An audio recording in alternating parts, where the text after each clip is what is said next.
When geologists drilled straight into an Indonesian mountain, their ground-penetrating radar hit hollow chambers and sculpted mortar dating back 16,000 years. That single measurement shattered the established chronology of human civilization.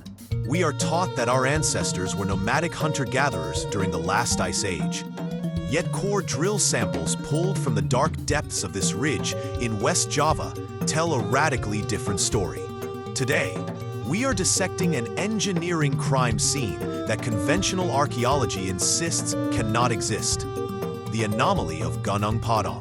Gunung Padang looks like an overgrown stepped hill crowned with thousands of polygonal basalt columns. For decades, it was cataloged as a simple megalithic terrace built a few thousand years ago. But when a multidisciplinary team of geologists and geophysicists deployed advanced subsurface imaging, the mountain began to unravel. They ran electrical resistivity tomography, seismic refraction surveys, and high-frequency ground-penetrating radar across the entire perimeter. The readings did not show natural bedrock. Instead, the subsurface scans revealed massive, geometrically stacked stone layers extending nearly 100 feet below the surface. Beneath the outer terrace, seismic pulses mapped hidden rectilinear rooms and distinct void spaces cut directly into the mountain core. These are not the jagged fissures of a volcanic hill. The data mapped out structured, repeating arrangements of columnar basalt, meticulously placed like interlocking bricks. Columnar basalt forms naturally when cooling lava cracks into geometric pillars, but natural pillars stand vertically in dense hexagonal clusters. At Gunung Padang, millions of tons of these heavy stone columns have been deliberately laid flat, aligned along specific directional axes, and cemented together with a prehistoric volcanic mortar. When researchers took diamond drill cores to test the subterranean material, the forensic timeline imploded. They sent the organic carbon trapped inside the mortar layers to independent radiocarbon dating laboratories. Layer 1, near the surface, registered at around 3,000 years before Christ. But as the drill bits pushed into Layer 2 and Layer 3, deep below the surface, the dates climbed relentlessly backward. They hit 9,000 years before Christ, then 16,000. The deepest layers returned organic signatures exceeding 20,000 years old. To understand why this is an intellectual crisis, you have to look at the global timeline of engineering.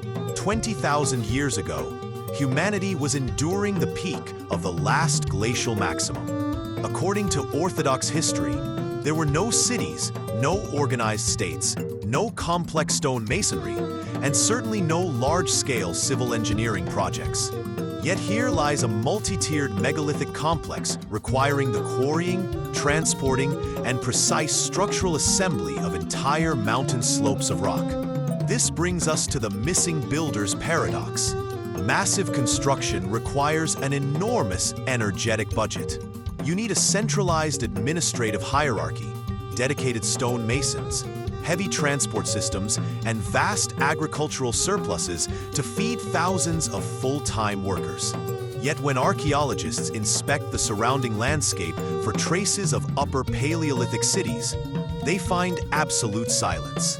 There are no expansive domestic ruins, no urban foundations, no sprawling trash heaps or tool caches matching the scale of the hill. Just as we saw with the ghost smelters of ancient Malaysia, we are left looking at a monumental megastructure built entirely in a cultural vacuum. This glaring absence has fueled a bitter academic battle. Skeptics argue that the deep layers are merely natural volcanic formations, dismissed as an ancient volcano neck that fractured on its own. They contend that the deep radiocarbon dates reflect ancient natural soil rather than human activity.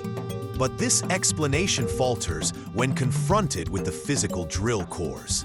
The material binding the deep basalt blocks contains precise proportions of clay, iron, and volcanic ash, a tailored composite mortar that does not form through natural geological weathering. Furthermore, natural volcanic fractures do not produce symmetrical, hollow chambers buried 60 feet below ground. If human hands shaped this hill during the Ice Age, where did the builders go? The answer may lie hidden beneath the ocean. During the Pleistocene epoch, Southeast Asia was not a collection of isolated islands.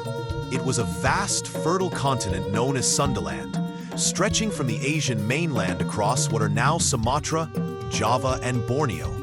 This sprawling plain was crisscrossed with massive river valleys and lush coastlines, an ideal cradle for early human civilization. Then, between 14,000 and 8,000 years ago, the ice sheets violently melted.